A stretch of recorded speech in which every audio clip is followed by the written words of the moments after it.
Este programa tem o apoio cultural Copenhagen e Lua Music.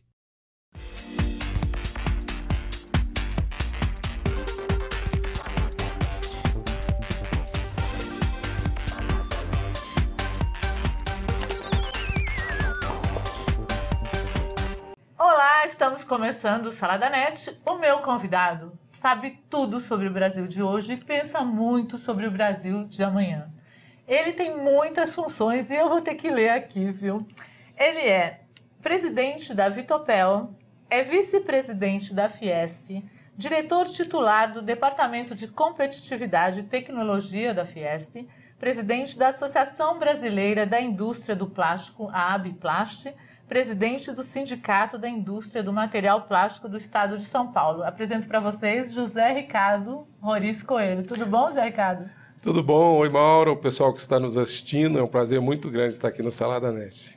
José Ricardo, são muitas funções, muita responsabilidade, muita coisa boa que você faz por esse nosso Brasil, né? Eu queria saber de você, como começou tudo? Qual foi sua trajetória até aqui? Com 16 anos eu entrei na universidade fazendo engenharia, talvez um pouco sugestionado pelo meu irmão, que já fazia engenharia, e meu pai. Então, fiz a faculdade em Brasília. E aí, meus primeiros estágios foram em Angra dos Reis, Volta Redonda, Minas Gerais. Momento, quando você entrou na faculdade, você já tinha certeza do que você queria ser? Não tinha certeza, não, Mauro. Eu não tinha certeza, não. Eu fiz um curso de engenharia, como eu te falei, um pouco sugestionado aí por várias pessoas da família que tinham feito engenharia. Né? E aí, talvez isso que foi minha busca, né? O que me fez sair de Brasília foi a curiosidade, buscar ampliar um pouco, né, os meus limites, horizontes, etc., conhecer um pouco mais do Brasil. Conheci o Brasil quase todo naquela época, mas não conhecia São Paulo. Todo mundo tem medo do desconhecido, do trânsito, daquela confusão toda numa cidade como São Paulo. Aí um dia eu falei, eu já conheço o Brasil todo, agora eu quero ir para São Paulo. Então cheguei aqui... São Paulo ficou por último. São Paulo ficou por último, mas eu não conhecia nenhuma pessoa, né? Então eu queria entrar também numa coisa nova. Então eu imaginei o que tem de novo, que tem um grande potencial de crescimento. E naquela época a indústria de plástico praticamente não existia, né? Não é como hoje. Naquela época que você fala, que ano foi isso? Foi em 80, 82, quando eu tinha acabado de me formar, né? Então não era como hoje, assim, que tem plástico nos aviões, nos automóveis, né? Produtos de alta tecnologia, né? O plástico era um produto com a imagem muito ruim, mas tinha um potencial, eu enxergava nele um material de potencial enorme de crescimento. Mas você não tinha nenhuma ligação com o plástico? Nenhuma. Nada. A minha chegada em São Paulo foi uma chegada assim que para mim me desafiou bastante, mas talvez foi esse desafio que me fez avançar e que me fez ter uma trajetória, né, de ir crescendo nas empresas, de estudando. São Paulo me deu uma oportunidade muito grande para estudar. Quando eu achei que eu já conhecia São Paulo, aí eu falei, poxa, agora eu vou para o mundo. Agora eu vou para o mundo. Então, estudei no Japão, estudei na China, estudei nos Estados Unidos, estudei na França, fiz vários cursos na Alemanha, na Espanha, na Itália. Então, a minha trajetória é uma trajetória de uma pessoa assim, curiosa, que está sempre querendo aprender mais. Isso é a principal característica. O que é que você diria de você? Você é um curioso, um estudioso, um revolucionário? Como é que você se coloca? Não, Mauro, eu acho que eu sou uma pessoa comum. Agora, o que eu acho que eu tenho de diferente, eu fico querendo enxergar um mundo um pouquinho mais na frente do que as outras pessoas, né? Eu estou sempre... Como é que a gente vai ser em 2020? Como é que nós vamos ser em 2030, né? O que está mudando? Para onde a gente está indo? Como eu gosto de prospectar o que vai acontecer, aí eu comecei a direcionar minha carreira, direcionar meus estudos, direcionar assim, muito da organizações das informações que a gente tem para tentar olhar para frente com menos grau de incerteza, né? Outra coisa que dá para reparar na trajetória aí é que você não parou um minuto, né? Eu sempre fui inquieto, eu sempre fui...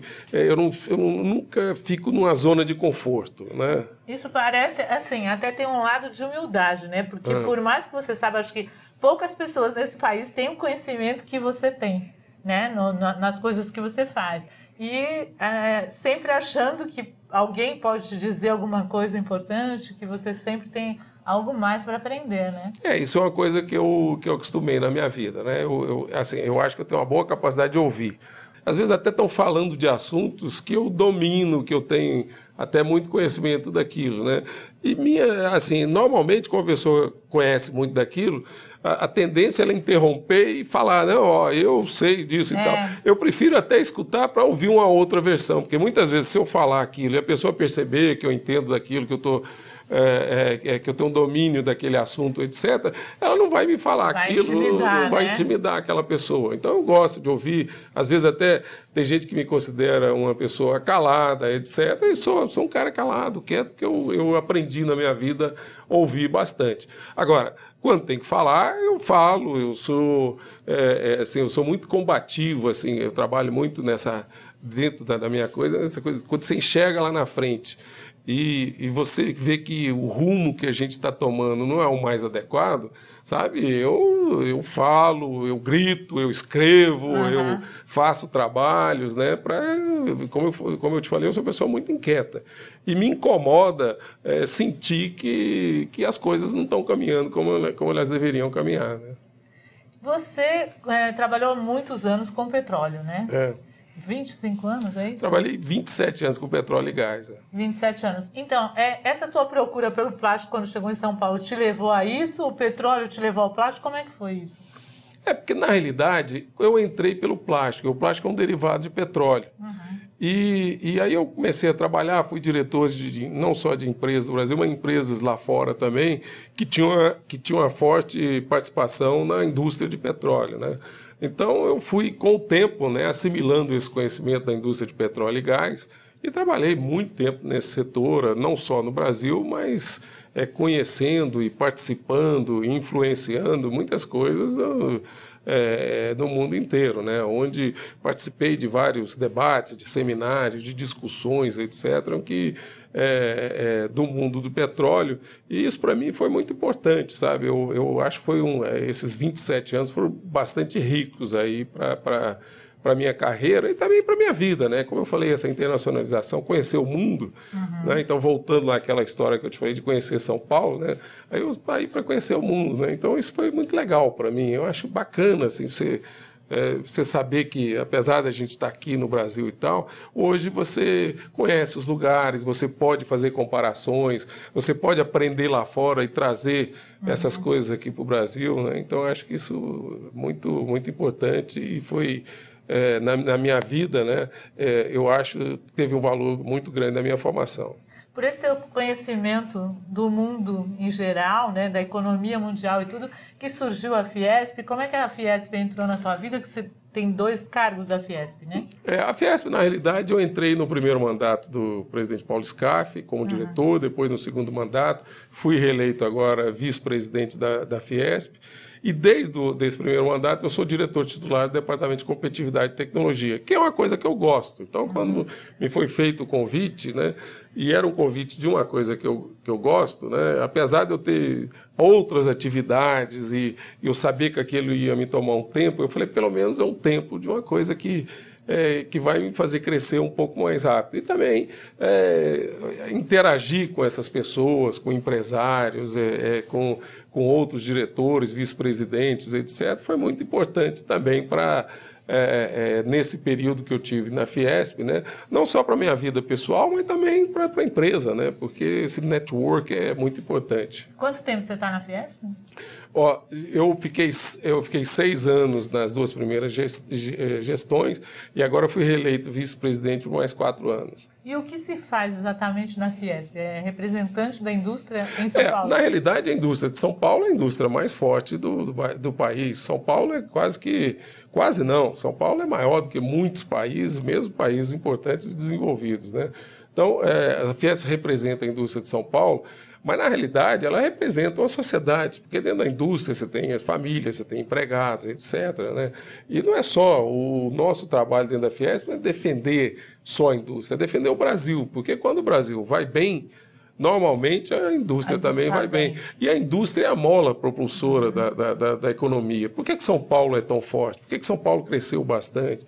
Porque o padrão de vida e a qualidade de vida de São Paulo é melhor do que o dos outros estados. justamente porque São Paulo tem uma indústria forte. Então, a indústria aumenta a renda, a indústria educa, os melhores empregos estão na indústria, né? Então, a Fiesp acaba tendo uma influência muito grande na sociedade, né? Aonde tem indústria, e essa indústria vai bem, lógico, o lugar, o estado ou o país vai bem. É isso. Normalmente é isso que acontece, porque você começa, primeiro um país começa com as atividades terciárias, que é a atividade produtiva, de produzir minério, produzir produtos agrícolas, etc., né? Aí ela passa para a indústria, para a industrialização desses produtos, aí a indústria aumenta a renda das pessoas, ela educa as pessoas, aí as pessoas começam com a renda mais alta, elas querem serviço, então elas querem um clube, querem ir no restaurante, elas querem ir num teatro, elas querem entretenimento, então elas gastam dinheiro com entretenimento, então ela aumenta também o serviço. Então a mola propulsora de tudo é a indústria, né? A indústria que faz a economia crescer, gerar riqueza, e com essa geração de riqueza ela aumenta as outras atividades dos outros setores também. E o teu trabalho como vice-presidente é exatamente o quê? O meu trabalho como vice-presidente é justamente isso, interagir com os outros diretores para que a Fiesp possa influenciar, possa fazer estudos, possa fazer trabalhos, ela possa, de alguma maneira, ela acompanhar e influenciar as políticas públicas que vão ser determinantes para o crescimento e desenvolvimento do Brasil. Certo. Agora, o outro cargo que você ocupa, que é de diretor titular do Departamento de Competitividade e Tecnologia. Qual é esse trabalho? Aí é o seguinte, isso é que me empolga bastante, né? Que é competitividade, né? Pois é, o que é? Definição de competitividade. Tem muita gente que fala isso. A competitividade é a capacidade que uma nação tem, tá, de criar condições para que empresas e organizações aumente a qualidade de vida dos seus cidadãos. E também você compare com a de outros países. Então, vou te dar um exemplo. Há 25 anos atrás, o Brasil era exatamente igual à Coreia. Tá? Os indicadores brasileiros eram iguais aos da Coreia. Hoje a Coreia ela avançou numa velocidade tão grande que ela deixou o Brasil muito para trás. Então, a competitividade da Coreia, ela cresceu numa velocidade muito maior do que a velocidade do Brasil. Então, a competitividade é isso, é a capacidade de você melhorar a qualidade de vida, né? As condições que o país te dá para você melhorar a competitividade de vida, mas você tem que se comparar também. Porque sempre em comparação, tem que ter um referencial, né? Para ver se você vai bem. Sabe por quê, Mauro? Porque muitas vezes você acha que você está avançando, mas só que o seu concorrente está numa velocidade muito maior do que a sua. E quando você para, né? Ele está lá na frente e você vê, eu achei que eu estivesse na frente do Estado. E por que acontece isso, né? Por exemplo, por que a Coreia ou a China andou lá para frente e o Brasil não andou tanto? Porque eles tomaram decisões mais acertadas do que o Brasil na maioria dos setores. Eu vou te dar um exemplo da Coreia, educação.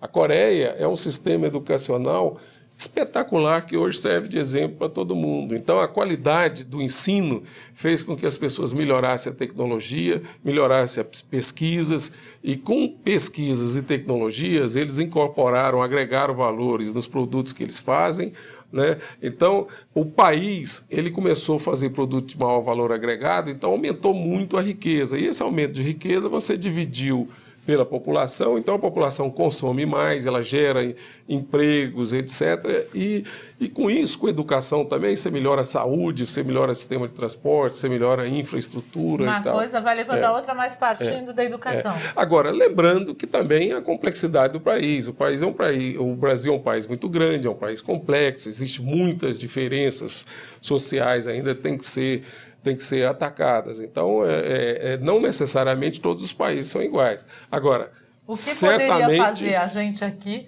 para ser mais competitivo? Educação é fundamental, Maura. Educação, nenhum país se torna competitivo de um dia para a noite. Ele tem que ter um processo consistente de melhoria da qualidade de vida do seu povo, da geração de riqueza e com muita educação. Então, a educação que é o pilar mestre que faz com que o país se desenvolva, né? Então, essa é a minha preocupação hoje com o Brasil, porque, embora nós temos ensino em quantidade, melhorou muito, hoje tem muito mais escolas, etc., etc., mas a qualidade do nosso ensino é muito baixa. Se a gente nota o Brasil se comparado a outros países e isso tem, anualmente você tem esses indicadores, a situação do país é muito ruim. Nós estamos numa situação, em termos de qualidade do ensino, muito abaixo do que nós deveríamos ter. Então, isso é preocupante, porque o país não pode crescer se não tiver educação. Isso vai ter uma solução a curto prazo? Ou a médio prazo? Eu acho que solução tem. Até a China hoje virou uma máquina de... Por que a China cresce tanto? Por que a China está virando esse país que todo mundo fala de China? Há 15, 20 anos atrás, ninguém falava em China. China era um país distante, etc., até exótico, né? Eu, na primeira vez... Nossos olhos foi de repente, né? Eu, na primeira vez que eu fui na China, uns 30, 25 anos atrás, China, para mim, era uma coisa totalmente diferente do que é hoje. Mas eu nunca imaginava que a China... Agora, o que fez a China crescer? Primeiro foi planejamento. Aqui no Brasil nós temos tudo de improviso, as coisas acontecem assim. A semana passada era problema no mês passado era um problema no Ministério do Transporte, depois vai ser um problema na Petrobras, e todo mundo falando só naquilo, mas as coisas em que deveriam ser pensadas mais a médio e longo prazo, como segurança, como educação, como saúde, etc., né? Essas coisas nós não temos um planejamento. Nós não temos... Por quê? O que está faltando para ter? O que está faltando, sabe o que é? Um governo que realmente tem a vontade política de resolver esses problemas.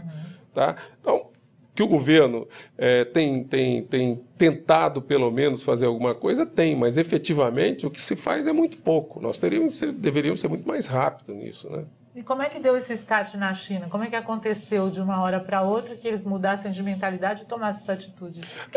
Alguma coisa impulsionou, forçou a isso? Eu estou falando de China. A China tem uns problemas. Eles não têm a democracia que nós temos aqui, né? Mas eles fizeram uma coisa que é o seguinte, e é exatamente o que eles pensaram o país lá na frente. Então pensaram naquela multidão de pessoas, naquela imensidão, né? É um país grande e com muita gente. Fala assim, como é que vai ser isso aqui daqui 25 anos? E aí planejaram, nós temos que melhorar a qualidade de vida, nós temos que dar mais renda para a população, nós temos que gerar emprego. Tá? Então, lá na frente, eles imaginaram como é que eles queriam a China e fizeram um plano para chegar lá. E quanto tempo eles levaram desse plano até a execução? Eu diria para você que nos últimos 15 anos, a China... ela praticamente duplicou, triplicou muitas vezes a sua em termos econômicos foi até muito mais, mas a sua condição que ela tinha há 15 anos atrás, mas baseado num plano consistente de crescimento e com muita disciplina. Então levou uns 15 anos. Você leva 10 a 15 anos ou 20 anos, mas você pode ser até mais rápido. Eu citei um exemplo da Coreia. A Coreia era exatamente igual ao Brasil há 20 anos atrás. Hoje os indicadores da Coreia são infinitamente melhores que os brasileiros, né? Então, precisamos ter consistência, Mauro. Falta planejamento, falta uma estratégia de país. Nós não temos uma estratégia de país. Quer dizer que se decide agora, daqui 15 anos a gente pode estar como eles. E outra coisa, tem que independer do próximo governo. Aqui no Brasil entra um outro governo, parece que ele quer desmanchar o do governo anterior, e aí ele quer criar a sua própria marca. Então aqueles planos que existiam já não existiam mais, ou então ele é trocado de nome, mas aí, se ele era muito conhecido como sendo o plano do governo anterior, eles mudam o plano, porque menos senão... ego e mais vontade. Né? Então você ter vontade de resolver essa questão, vontade de... E eu acho que é por isso que eu falo que tudo começa na educação, né? Porque à medida que as crianças, que o pessoal vai crescendo com mais educação, eles vão sendo mais exigentes, eles vão querer mais, eles vão querer bom emprego, né? E aí eles vão cobrar mais, né? Então, eu acho que nós somos muito acomodados. O brasileiro é muito acomodado, passivo, as coisas vão acontecendo e ele não reclama, né? Você fez uma declaração num veículo, numa entrevista, de que a China não era um inimigo, muito pelo contrário, né? A China podia ajudar de alguma forma ao nosso crescimento. Como é que é essa história? Porque acaba que a gente exporta a matéria-prima e importa os manufaturados. Não, primeiro pelo tamanho do mercado da China, né? A China, com aquela população que tem, ele vai ser sempre um comprador de produtos que você pode produzir. Então, o Brasil tem matéria-prima competitiva, o Brasil é um grande produtor de alimento, o Brasil em 2020 ele vai ser um grande exportador de petróleo, mas desde agora nós já somos autossuficientes, em 2014 provavelmente nós vamos estar exportando aí quase 1.400.000 barris dia, né? Então nós temos muita coisa para vender para a China, né? O chinês também, daqui a pouco, ele vai ganhar mais dinheiro, vai aumentar a renda, ele vai querer conhecer o mundo, ele vai sair para turismo. O Brasil é um excelente país. Mas você fala vender em termos de matéria-prima e não de produto manufaturado. Agora, o problema é esse que nós temos agora. Nós nos acomodamos com a venda de matéria-prima. O problema é que quando você vende uma matéria-prima, você está gerando pouco emprego. Quando você gera um produto acabado, qual a diferença da matéria-prima e um produto acabado? O produto acabado, você tem que construir uma fábrica, você tem que contratar gente, aí você vai ter que contratar uma consultoria para te ajudar, você vai ter que contratar um designer para ajudar a desenvolver seu produto, né? Então você vai ter, depois do produto pronto, você vai ter logística para levar esse produto até o porto, até o ponto de venda, né? Você vai ter pessoal comercial tentando vender o seu produto, você vai ter pessoal de marketing tentando fazer propaganda do seu produto e promover o seu produto. Então, o produto acabado, ele cria um monte de emprego, né? Ele agrega valor ao produto. Então, você vai vender o produto aqui, lá no final ou aqui no começo, tá? Tem uma diferença muito grande. O Brasil está super acomodado como vendedor de produtos agrícolas e produtos e matérias-primas, commodities. Não é ruim vender matéria-prima, não é ruim vender produtos agrícolas, pelo contrário, nós temos que exportar tudo que nós temos, que nós temos mais competitividade que os outros, é mais uma coisa para agregar, é mais uma coisa para aumentar a riqueza do país. Agora, o que eu tenho falado muito é o seguinte, vamos sair da importação de um produto primário e vamos tentar exportar um produto de maior valor agregado. Então, outro dia eu ouvi um industrial, o Ivo Rossetti, né, que trabalha com tecido já há muitos, eu nem sei quantos anos, falando que o negócio dele aqui no Brasil está acabando, então que ele vai ser obrigado a produzir fora. Como é que você vê isso? Aí que é o problema que eu te falei da competitividade, porque o investidor, o que ele pensa? Eu tenho que fabricar, o que o consumidor final quer? Ele quer um produto barato, mas de boa qualidade e inovador. Se você não tiver condições de produzir esse produto aqui, no caso dele, a indústria têxtil, se ele não tiver condição de fazer o produto aqui, tá? Ou ele vai ter que fazer num lugar que tenha condições de vender para cá, ou então ele vai fechar sua fábrica e o brasileiro vai importar esse produto pronto de outro lugar. Então, o que ele demonstrou, eu também li essa entrevista que ele deu a um jornal, ele demonstrou a sua indignação de que... Depois de anos e anos investindo no Brasil. Porque a grande questão, Mauro, é o seguinte, de 2003 a 2010, tá, o Brasil aumentou 30 milhões de pessoas na classe média.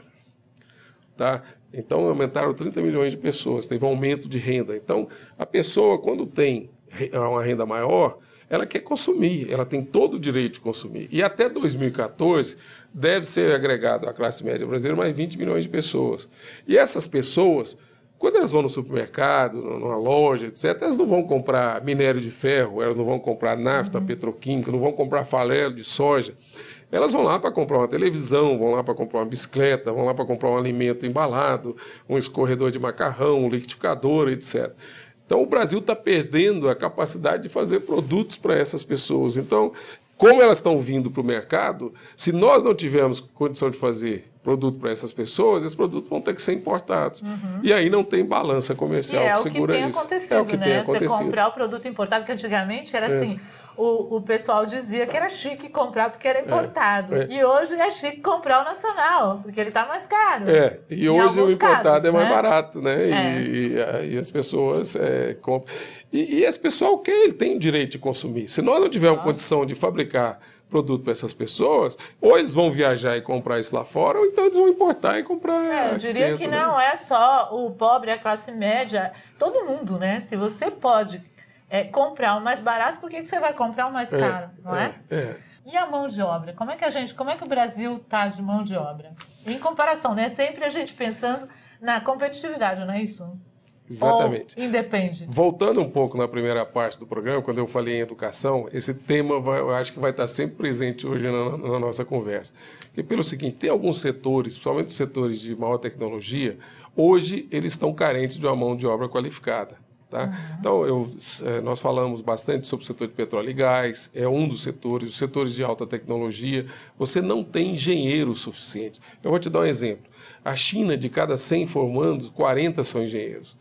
O Brasil, de cada 100 formandos, 8 são engenheiros. Então, num país que está em crescimento, que precisa de muita tecnologia, etc., eu citei engenharia, como poderia citar outras profissões. Está faltando em todas as profissões? Mas nós temos uma carência em alguns setores que são muito... que exigem, principalmente o setor de mais tecnologia. Então, nós temos tudo isso para ser construído, como infraestrutura. Nós não temos aeroportos, nós temos problemas nos nossos portos, as nossas estradas, as nossas rodovias, nós temos aí Copa do Mundo, depois vem a Olimpíada. Imagina você estar nesse país... Uma demanda incrível, né? Que tem que construir isso tudo e falta engenheiro. Tá? O setor de petróleo e gás, o Brasil... O maior investimento hoje no mundo é o investimento no Brasil para se extrair petróleo. O que o Brasil vai gastar em petróleo, na extração de petróleo, para explorar e produzir petróleo nessa próxima década, é o que os Estados Unidos gastou para levar o homem à Lua. O volume de dinheiro a ser investido é o mesmo que os Estados Unidos gastou para você ver a magnitude. Não tem nenhum projeto desse tamanho hoje no mundo como esse projeto do pré-sal. E com isso nós vamos exigir gente qualificada e não temos no mercado. Então tem emprego. Tem emprego. Tem emprego nesse momento. Tem emprego. Então, agora, mesmo naqueles setores onde se exige menos qualificação, vou dar um exemplo na construção civil, tá? Mesmo nesses setores, com esse boom da construção civil dos últimos 2 ou 3 anos, está faltando gente na construção civil. Então, o Brasil hoje tem uma taxa de desemprego muito baixa, mas o problema é o seguinte, nós temos que melhorar a qualidade desses empregos. E melhorando a qualidade desses empregos, indo para esses setores de mais tecnologia. Outra oportunidade que o Brasil tem enorme, por exemplo, energias renováveis, né? Energia de vento, todas essas da biomassa, etc. Nós não temos gente especializada para... E o que faltam? Cursos? Faltam cursos e falta até interesse das pessoas, né? Ou será que é falta de conhecimento mesmo, de que isso está acontecendo, de que tem essa demanda? Eu acho que é uma desinformação, Maura. As pessoas elas estão mal informadas. Muitas vezes o jovem hoje ele tem um horizonte muito curto, ele quer um resultado muito rápido, então ele não investe na carreira dele. Então o primeiro emprego que ele acha, ele se acomoda ali e não percebe que essas grandes oportunidades estão aparecendo para o Brasil e ele não vai aproveitar. Então, mas para um jovem que está começando, que está naquela idade de escolher uma carreira, decidir sua vida profissional, que conselho você daria? Ou até que rumo tomar, né, a tendência do Brasil, o que pede, essa demanda aí de todos esses empregos que não tem quem ocupe esse cargo? Eu diria para você que é para ele fazer o contrário do que a maioria dos jovens faz hoje. Ela tem que pensar lá na frente e aí você começa a construir aquilo que você quer para você lá na frente. O que o jovem faz hoje é o contrário. Ele pensa amanhã como é que eu vou estar, então ganhei um dinheirinho, tá bom, dá para mim viver, passar a semana, e ele não está pensando lá na frente. Ele pensa aqui como é que ele quer viver hoje. É curtíssimo prazo, é muito curto prazo. Mas é uma tendência desse momento, né? É uma tendência desse momento. E às vezes o jovem de hoje ele não tem a paciência de se preparar, porque tem jovem que entra na empresa hoje, no segundo dia já quer ser o presidente da empresa. É muito bom que ele tenha essa ambição, mas se ele for um presidente que não tiver uma formação adequada para ser presidente, ele não vai se sustentar como presidente nem em 2 dias. A oportunidade que se que caiu do céu, vai cair. Então eu acho que ele tem que ter consistência, ele tem que ter um plano, ele tem que pensar lá na frente, o que eu quero ser, o que eu quero para mim lá na frente. E aí ele vai construindo isso por etapas, e não achar que de uma hora para outra, e não se acomodar. O jovem de hoje é muito acomodado, né? Muito acomodado. Ele acha que as coisas vão cair do céu para eles, e não é lógico que eu estou generalizando aqui, mas a grande maioria é acomodada, né? Não posso dizer que todos são assim, mas principalmente aqui no Brasil existe essa acomodação grande. E quem são os jovens de hoje que, na sua opinião, vão se dar bem no futuro? Aqueles que fazem o quê ou que procuram que tipo de profissão? São, primeiro, essas profissões mais dinâmicas, né? Essas profissões que têm... Técnicas, digamos? Não só técnicas, porque sabe o que você abriu aqui um bom ponto, né? Porque às vezes a gente pensa que é só a técnica, mas não, porque hoje as pessoas vão viver bem mais. Tá? As pessoas, na próxima geração, a maioria das pessoas vão passar de 100 anos. Então, elas vão se aposentar, ainda vai ter um bom período de vida para aproveitar um pouco mais a vida. Essas pessoas vão querer viajar, vão querer entretenimento, então abre espaço para arte, para teatro, para cinema. Cada vez a gente tem mais oferta de vida boa, né? De então, abre não é só técnico, então entretenimento. Né? Então, a parte de saúde, né? É lógico que as pessoas hoje se cuidam mais, então, até porque elas sabem que elas vão viver mais e ninguém quer ser um velho né, que não pode se locomover ou que tem algum problema, todo mundo quer ser um velho saudável. Já sabe que estamos vivendo mais, né? Então, na área de saúde tem centenas de oportunidades. Por isso que eu estou dizendo, não é só na parte técnica, né? Então, eu acho assim, oportunidades têm enormes, porque, como eu te falei, felizmente, o Brasil é um país em crescimento.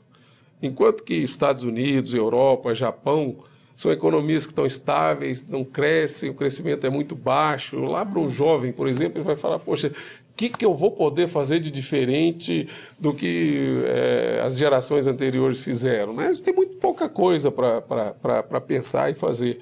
Agora, aqui no Brasil, não. Aqui no Brasil nós temos que construir um país. Aquela trajetória que a gente estava discutindo no primeiro bloco do programa, que a gente tem que ter uma meta, objetivos, etc., e para aquilo para cumprir, né? O jovem deve alinhar, né, o seu projeto de vida com alguma coisa também que ele acha que vai ser interessante aí para o país. Né? E o que está atrapalhando, além de tudo que a gente já falou, o crescimento do país? Assim, a gente sabe que juros, câmbio, tributos, tudo isso, que como é no Brasil, atrapalha o crescimento do próprio. Como é que você vê isso? É o seguinte, tem muita coisa que atrapalha. Então, eu vou falar rápido, mas depois eu vou te dizer qual que é o principal. Você tem o juros, você tem o câmbio, você tem uma carga tributária enorme. O Brasil é a terceira energia elétrica mais cara do mundo. O Brasil tem uma infraestrutura horrorosa, que a gente já falou. O Brasil tem uma burocracia que é caríssima. Tá? Então, tudo isso são impeditivos de melhorar o crescimento do Brasil. Agora, o que hoje, para mim, é a pior coisa que nós temos que resolver, que nem era a inflação há um tempo atrás e que o Plano Real resolveu, é o problema de juros. Né? Porque juros é igual um termômetro. Né? Quando a pessoa está com febre, é porque ela está com algum problema.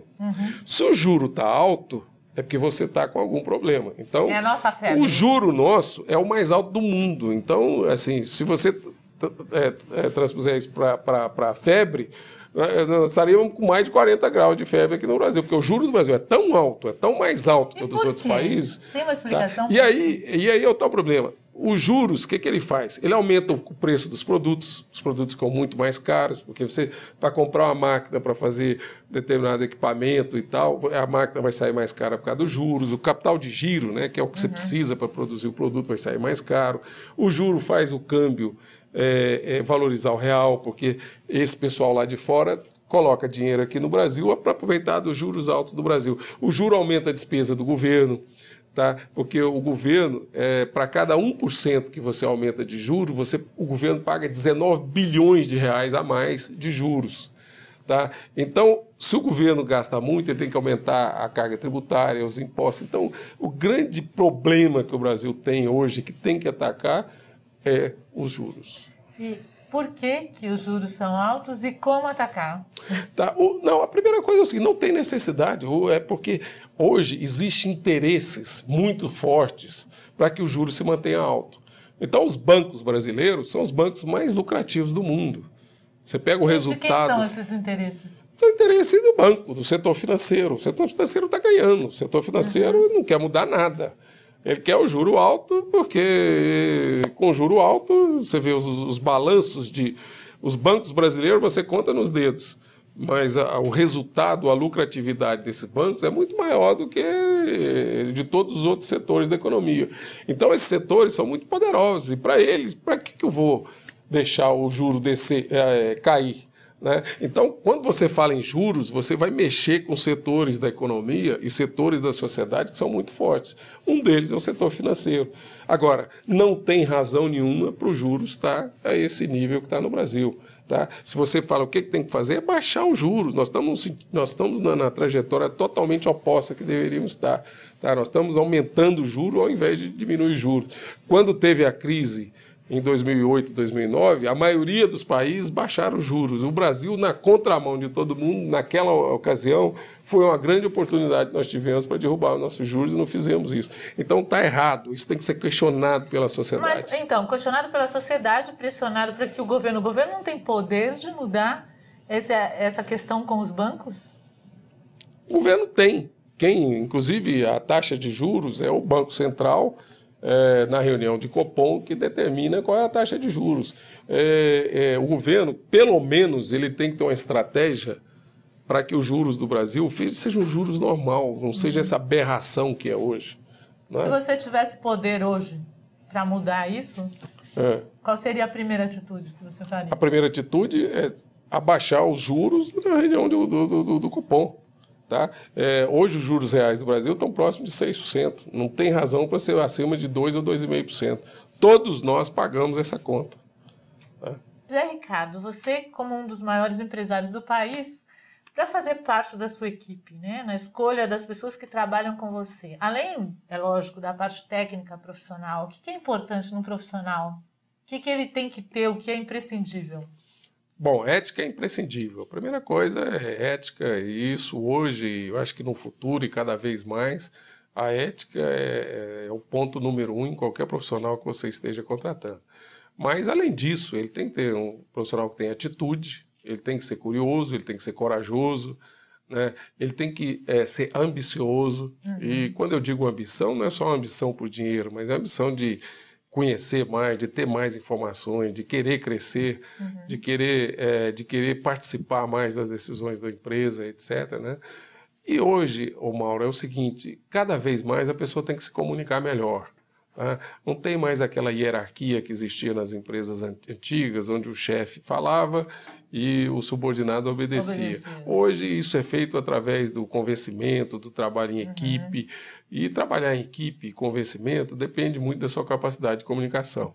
Isso principalmente para o pessoal. Muitas vezes você vê uma pessoa que é um bom técnico, mas ele se comunica muito mal. É uma pena, porque se ele não se comunicar bem hoje, né, dificilmente ele vai ter a oportunidade de crescer. É difícil você saber o que ele pensa, porque muitas vezes pode ter uma coisa muito importante para passar, mas não passa, né? E tem pessoas que querem trabalhar sozinho, insistem em trabalhar sozinho, talvez porque tenham um problema de comunicação. Essas pessoas vão ter cada vez mais uma dificuldade muito grande de crescer na empresa. Então, esse tipo de pessoa tem que fazer um trabalho, né, para ser mais comunicativo, para trocar mais com os colegas. E como eu falo comunicativo, não é nem aquela comunicação daquele cara legal, bacana e tal. Que fala com todo mundo. É uma comunicação de uma pessoa assertiva, uma pessoa que coloque os seus pontos de vista com clareza, aquela pessoa que saiba ouvir, né, que saiba convencer, que tenha uma capacidade de argumentação, que consiga convencer os colegas de que aquilo é importante ou não. Né? Não é nem assim aquela pessoa legal, porque muitas vezes dentro da empresa tem gente que imagina que o comunicativo é aquele que chega, fala com todo mundo, conta piada, é o mais engraçado, etc. Não são esses os comunicativos. Esses até atrapalham. Os comunicativos são aquilo que eu te falei, né? As pessoas mais... principalmente assertividade hoje, né? A pessoa tem que ser firme, assertiva, tem que ter princípios bem profundos, assim, porque você tem que acreditar naquelas pessoas. E a função básica do líder hoje, né, é enxergar o futuro e convencer o futuro para as pessoas que ele lidera. Porque se ele não convencer aquelas pessoas de que é possível chegar naquele futuro que ele está enxergando, né, possivelmente você vai ter uma equipe que não vai estar trabalhando unida para chegar naqueles objetivos. E como é que você vê a participação da mulher nas empresas, nos cargos, nos altos cargos? Eu acho que a participação da mulher vem crescendo cada vez mais e vai começar a aparecer de uma maneira mais forte nos próximos anos. Que pelo seguinte, dentro de um processo de sucessão na empresa, né, a pessoa entra e ela passa por diversos cargos, aí chega gerente, chega diretor e chega presidente. E, na realidade, essa participação da mulher, ela vem de 10, 12, 15 anos para cá. Então, agora que elas estão chegando a gerente, etc., eu acho que nos próximos 10 anos aí, você vai ver com muita assim, naturalidade, e até porque para uns isso é estranho, né? Ainda, né? Ainda existe uma ainda diferença, existe, sim, né? existe uma diferença, mas você vai ver como uma coisa comum mulheres presidente aí de grandes organizações e empresas. E eu acho que isso não vai demorar muito, não. E é bom que isso aconteça, né? Eu acho que a participação da mulher, né, na empresa enriqueceu muito, assim, mesmo essas relações de trabalho, né? Porque, assim, num ambiente onde só tinha homem, etc., sempre... assim, não estou dizendo que homem e mulher têm maneiras diferentes de pensar, mas se complementam bastante. E esse complemento tem sido fundamental aí para o crescimento de diversas organizações.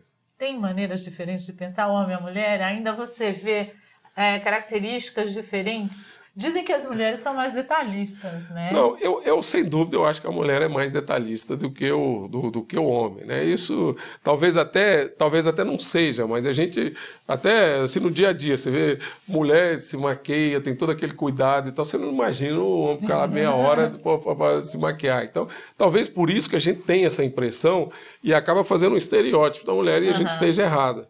Mas eu acho que não, existe temperamentos, que são distintos e coisa, mas não é porque um homem ou uma mulher não influencia, não. Não acho que não tem essa influência muito grande, não. Antigamente, até, em algumas empresas que eu passei, você tinha algumas queixas de que chefe de mulher, era muito exigente e as mulheres reclamavam, né, que a minha chefe é mais exigente, preferia ter um chefe, as próprias mulheres preferiam ter um chefe homem, mas acho que isso tudo vai se adequando, vai se adaptando, e como eu te falei, isso vai se tornar normal. Só, né? Vai não é virar mais, uma é a coisa pessoa, só. não se é homem ou mulher. Eu acho que no final do dia, o que vai importar é a competência, né? Assim, aquela pessoa, você olhar para aquela pessoa e você respeitar ela, que ela está naquela posição, porque realmente ela fez por merecer, independente se seja homem ou mulher.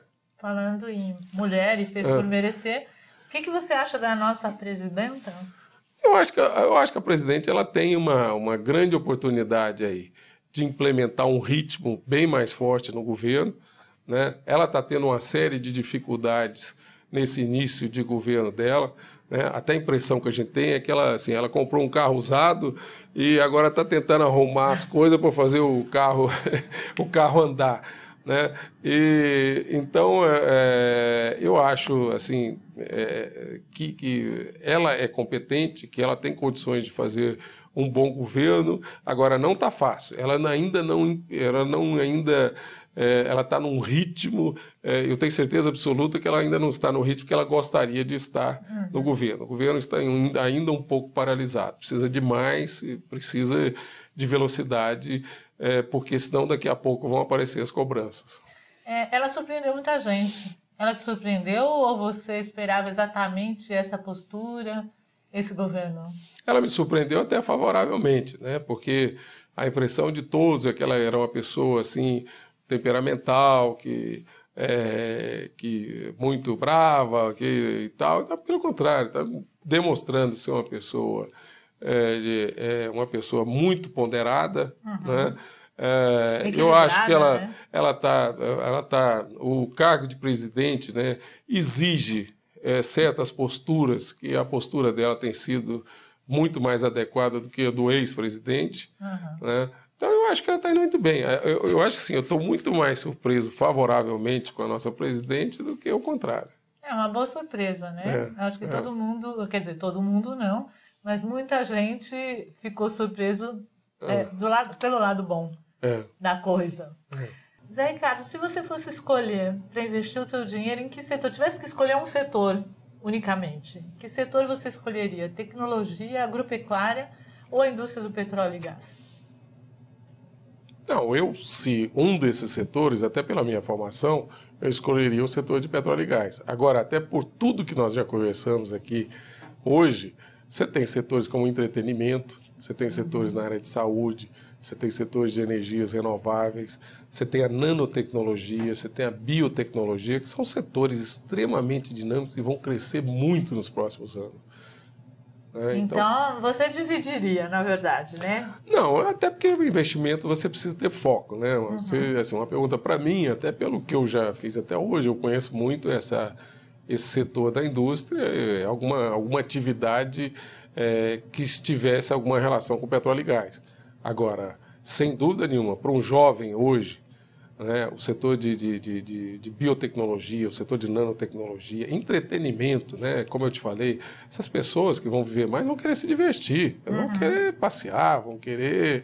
Para onde que elas vão à noite, para onde que elas vão passar o dia, como é que elas vão levar o tempo dela. Então, atividades como esporte, cinema, teatro, restaurantes, isso aí vai ter um crescimento enorme aí, né?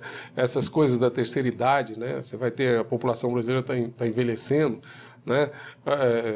Por exemplo, a maioria das pessoas dessa geração passada que não tiveram acesso a computador. E hoje as pessoas adoram falar com os filhos, né? As avós falar com o filho usando a internet, usando esses programas aí que estão disponibilizados, né? Tudo isso aí vão ser atividades novas que estão sendo incorporadas aí ao dia a dia. Né? Para os jovens de hoje, eles veem como ícones do empreendedorismo o Steve Jobs, o Bill Gates, né? O Mark Zuckerberg. Como é que você vê? A tendência maior dos jovens está sendo na tecnologia, na internet. Mas aí é o seguinte, porque, como eu te falei, o jovem, o horizonte dele, né, antigamente a gente tinha um horizonte bem mais adiante, olhava um pouco mais na frente. Hoje é um horizonte ele quer um horizonte muito próximo. Então, ele quer esses ícones dele, é o cara que ficou rico o mais cedo possível. Né? Agora, entre centenas e milhares de pessoas que tentaram ficar ricos no mundo inteiro, a grande maioria não deu certo. Você conta nos dedos o que deram certo. Então não adianta. O jovem quer ficar rico, quer ter um dinheiro como o Bill Gates tem que ralar, tem que trabalhar, tem que estudar, tem que ser consistente. Não adianta ficar trocando por... você tem que ter foco, não adianta você trocar todo dia. E quando mudar para uma coisa que goste, mas não simplesmente mudar por mudar. Com consistência, né? Então tem que ter consistência. E tem que trabalhar muito. Nada vem de graça e vai acontecer por acaso e de um dia para o outro ele vai ficar rico. Esses exemplos que você deu, Mauro, como eu falei, são poucos. Pouquíssimos. E muita gente tentou fazer isso e não conseguiu. E a grande maioria não consegue. Outra questão que eu queria ver com você é a das sacolas plásticas. Como é que você vê isso? São os prós e contras. Na Biplast é uma coisa que a gente... Porque o que acontece? São vários interesses aí. E são interesses legítimos. Né? Então, você tem o interesse do produtor de sacola que quer vender sacola. Você tem o interesse do supermercado que ele não quer dar de graça uma sacola. Ele vai falar, porque tudo aqui é vendido, por que só a sacola eu vou dar de graça? Então, mas tudo que... essa é uma tendência, né? Nada mais é de graça. A gente tinha cafezinho de graça, a gente tinha não sei o que, hoje não tem nada. Você tem também o cara que vende saco de lixo, fala assim, poxa, se ele receber uma sacolinha de graça lá na saída do supermercado, ele não vai me comprar saco de lixo, ele vai usar aquela sacola. Tá? Então... estão pensando em tudo mas menos no consumidor. Então, tem que pensar no consumidor. Então, qual o problema do consumidor? Ele faz suas compras e ele tem que transportar esses produtos até a sua casa. Tá? Então, a sacola, que é um problema, Agora, como é que a gente faz para resolver esse problema? Tentar... Ela é um produto 100% reciclável, você pode reciclar 100% a sacolinha. E a sacola, ela não tem perna para andar até a rua, ou até porque alguém jogou ela lá, no bueiro, etc. Né? Então, volta a questão da educação. Né? Esse tipo de coisa é o seguinte, você tem que resolver o problema de transportar, mas você tem que saber também que aquela sacola ela tem que ser reaproveitada, ou ela é reaproveitada para se tornar um outro produto, né? Ou mesmo energia. Você sabe que do plástico você pode tirar energia de plástico. Então, dentro desses interesses distintos, esqueceram do lado do consumidor. E aí vão falar, não, mas ele tem que transportar as opções que aparecem. Você transportar em caixa de papelão. Tá? Você sabe que lá no fundo do supermercado tem muito alimento. Geralmente, onde tem alimento dentro de armazéns, você tem rato, você tem barata, etc. Então, Tem as doenças, né? À noite fica aqueles insetos todos e ratos transitando dentro daquelas caixas de papelão. Aí você chega no supermercado, o cara pega o alimento, põe dentro da caixa de papelão e manda você levar Fora aquilo para que não casa. é confortável você levar numa caixa, né? Outra coisa são as sacolas retornáveis. Teoricamente, você teria que lavar essas sacolas retornáveis a cada 3, 4, 5 vezes que você usasse. Mas ninguém lava aquelas sacolas retornáveis. Você, ali, no mesmo dia que você levou um detergente, levou um produto químico, um produto assim, de limpeza, etc., né, você está levando o alimento também. Tá? Então, pensando no lado do consumidor, a melhor solução seria você reaproveitar a sacola, seria reciclar as sacolas, e não simplesmente retirar as sacolas ou talvez fazer o que o supermercado quer. Não, você pode ter sacola, mas você tem que pagar.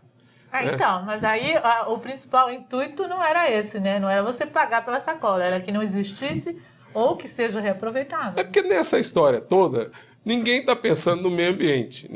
Todo mundo está pensando na sua situação comercial. Então, o supermercado não quer gastar dinheiro com sacola, quem faz saco de lixo quer vender saco de lixo, quem faz sacola quer vender sacola. Então, esse é que é o problema. É irreversível esse movimento? Não, porque no mundo inteiro esse movimento todo, e você anda no mundo inteiro e tem sacola plástica para todo lado.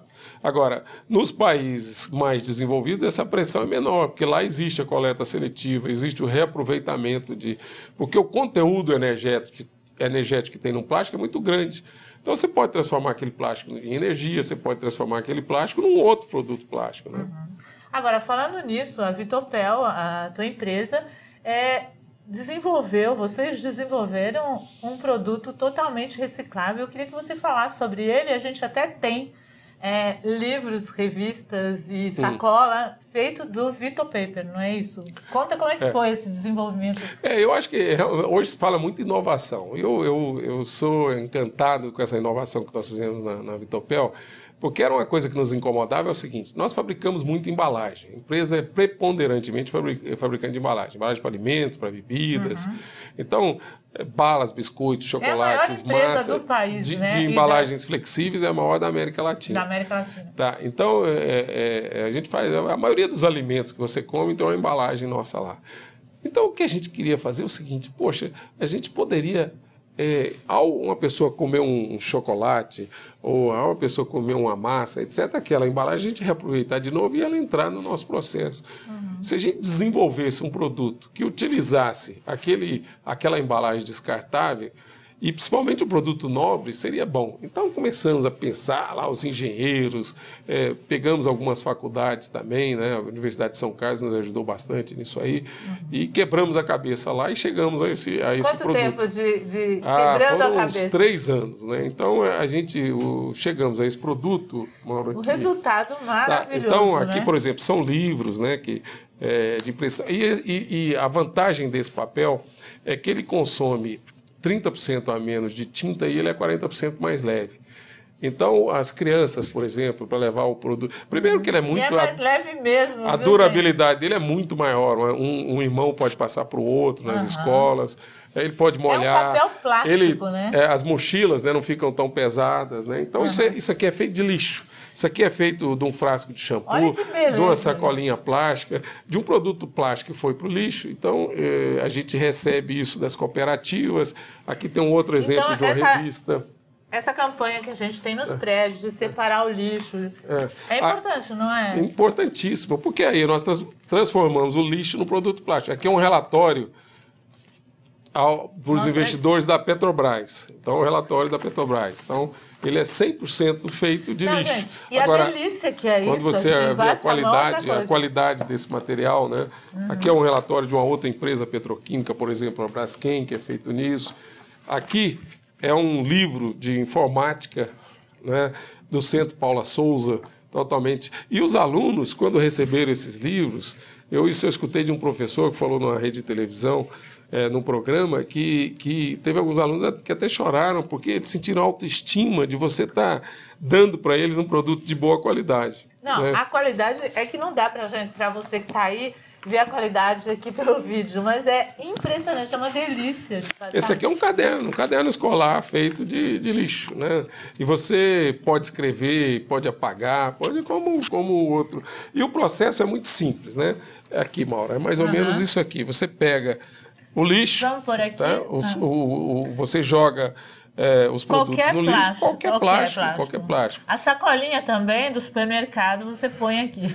Mesmo a sacolinha do supermercado. Aí você pega esse produto, põe nas máquinas, a Vitopel faz isso e manda para as gráficas e pode fazer qualquer produto desse aí e com a qualidade que você está vendo. Né? Então, para nós, isso foi uma vitória muito importante. Primeiro, que é uma patente mundial da Vitopel. Então, isso é um produto que nós, brasileiros, desenvolvemos. O mundo inteiro vai usar, né? Tá usando. E a outra coisa é isso, você transportar, você conseguir que um produto indesejável como o lixo, né, se transforme num produto nobre como esse papel de excelente qualidade.